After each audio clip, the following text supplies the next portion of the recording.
ఈరోజు 7th క్లాస్కి chemical చేంజెస్లో carbon dioxide test చేద్దాం.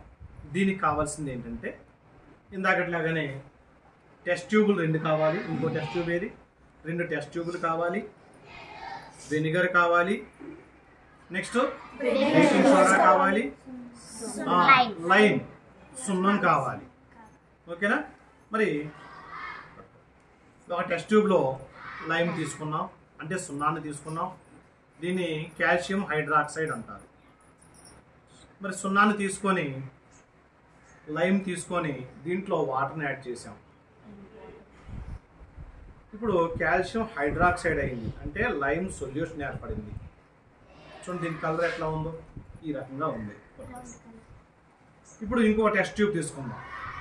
టెస్ట్ ట్యూబ్లో కొంచెం వెనిగర్ వేస్తున్నాం. వెనిగర్ యాసిడా బేసా? యాసిడ్. కొంచెం వెనిగర్ వేసాం. దీంట్లోకి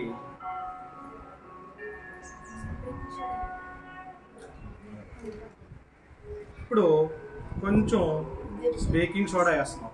బేకింగ్ సోడా వేస్తే ఏమొస్తుంది?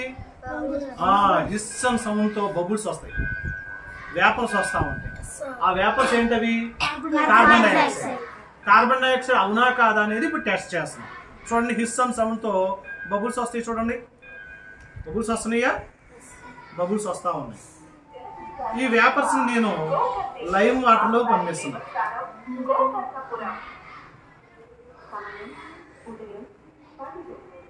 చూడండి, లైమ్ వాటర్ ఇప్పుడు మిల్కీ వైట్ లో చేంజ్ అవుతుంది. చూడండి స్లోగా. అంటే ఈ ట్యూబ్ ద్వారా వేపర్స్, కార్బన్ డైఆక్సైడ్ వేపర్స్ వెళ్ళి లైమ్ వాటర్ని కాస్త మిల్కీ వైట్ లోకి చేంజ్ చేస్తూ ఉన్నాయి. చేంజ్ అవుతుంది, మీరు గమనిస్తూ ఉన్నారు. చూసారా? అందరూ చూడాలి. మిల్కీ వైట్ గా వచ్చినటువంటి దీన్ని కాల్షియం కార్బోనేట్ అంటారు. చూసారా, వైట్ కలర్ లో వచ్చిందా లేదా? వైట్ కలర్ లోకి వచ్చేసిందా లేదా? ఈ వైట్ కలర్ లోకి వచ్చినటువంటి చేంజ్ అయిన దాన్ని కాల్షియం కార్బోనేట్ అంటారు. దీన్ని బట్టి కార్బన్ డైఆక్సైడ్ లైమ్ వాటర్ ని ఏ కలర్ లోకి చేంజ్ చేస్తుంది? మిల్కీ వైట్ లోకి చేంజ్ చేస్తుంది. ఈ మిల్కీ వైట్ లోకి వచ్చిన దాన్ని ఏమంటారు? Calcium carbonate. ఏమనాలి? Calcium carbonate. స్టాప్.